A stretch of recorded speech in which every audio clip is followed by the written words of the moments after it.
Welcome to the channel, Jaden G. If you're new, remember to like, share, and subscribe. Now, the Holness-led administration is again facing backlash as a Dominican Republic man was denied a visa when he applied for one to visit the Jamaican island recently to reconnect with his long-lost father.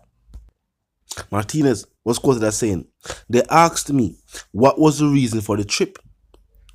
He answered that with the help of the Jamaican Observer, he had found his biological father and his dreams were to meet him in person." And he said he even took a copy of the publication.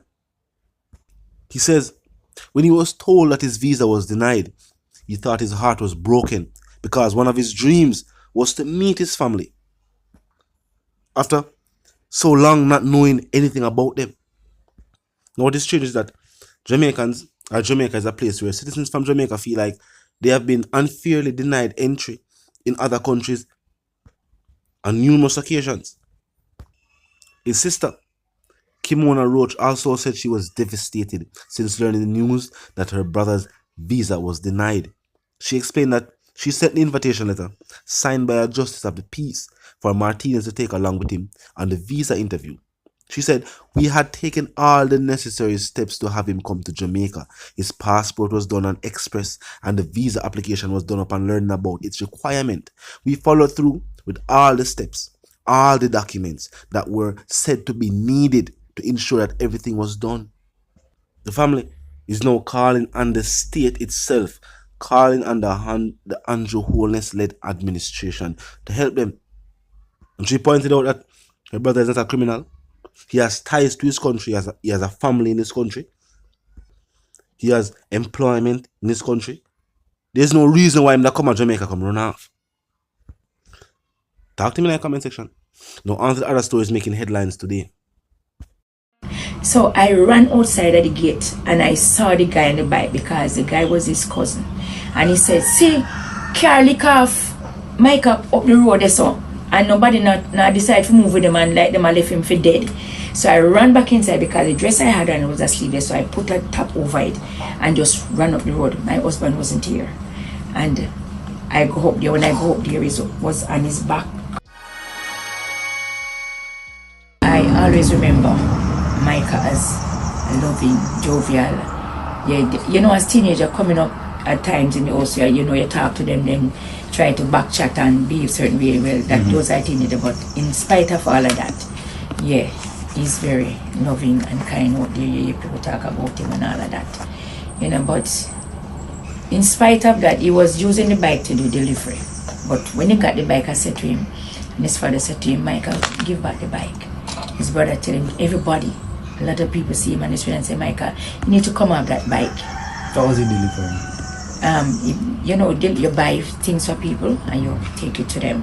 How long was he using that? He was doing it it's about a month, right? Yeah, about a month. I got up Sunday morning. So I was praying. Got up to leave the house. You know, I played football on a Sunday morning in Lights.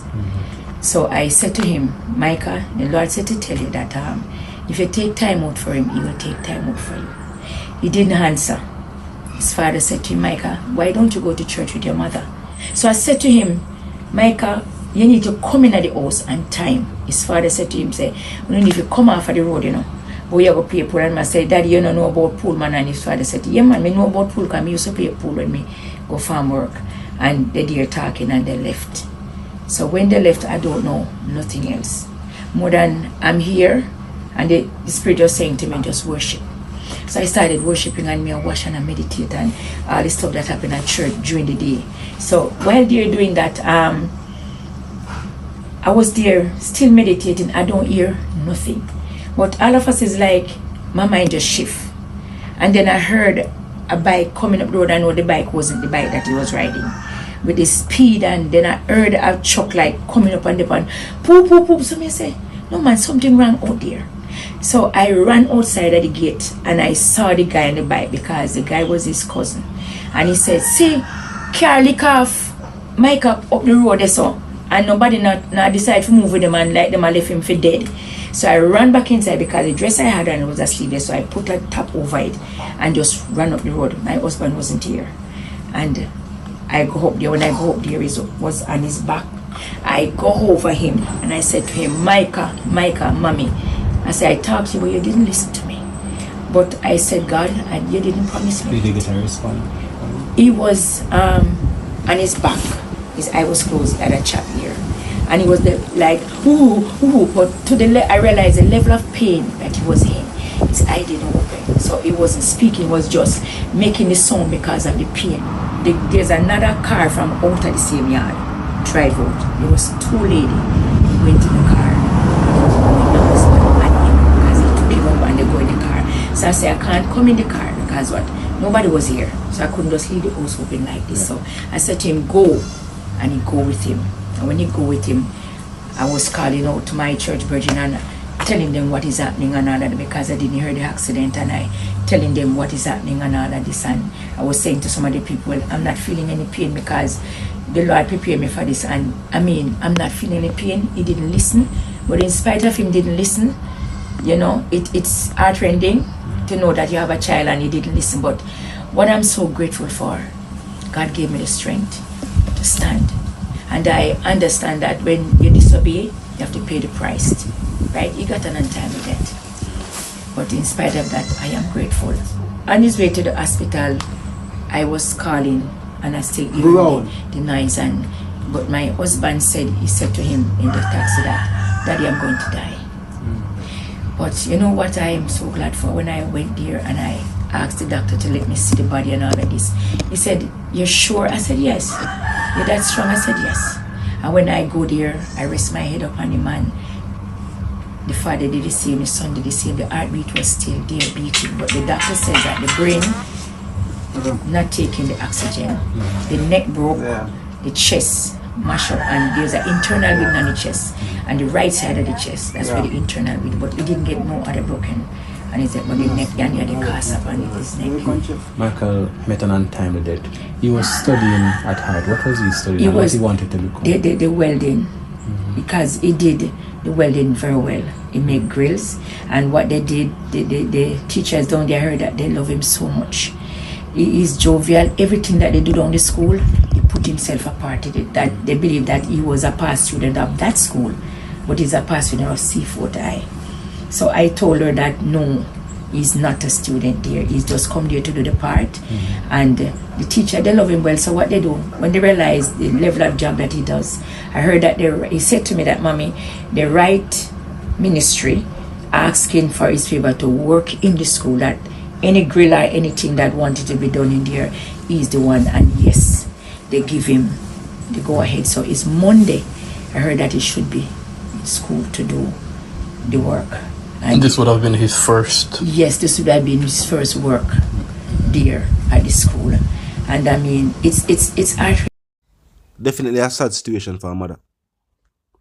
It is said that parents should never have to bury their children. And in this situation, it's a fatal roadway collision accident. Now, his mother also pointed out that she had been warning her son about the motorbike. Now, most people feel like a motorcycle. Just a motorcycle. A large percentage of motorcycle riders lose their lives annually. People don't really talk about it, but a large percentage of people who own and operate motorbikes do lose their lives. An extra level of caution has to be used when operating these type of vehicles.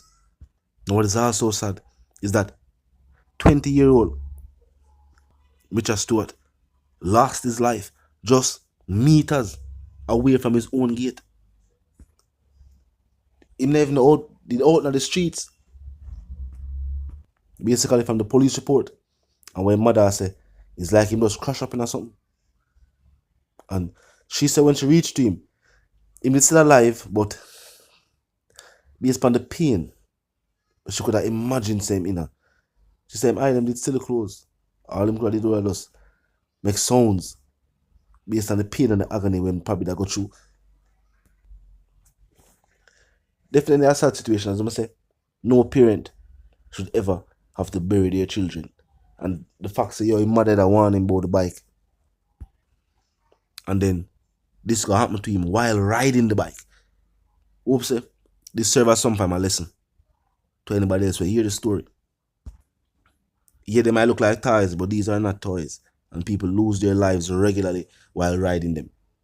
Talk to me in the comment section. If you're new to the channel, click the subscribe icon, then the bell icon. And of course, put it on all. And this is how you know you'll be notified of all fresh content as soon as fresh content is uploaded and made available for you right here on the platform. Until the reason again, live, love, and prosper, and stay tuned.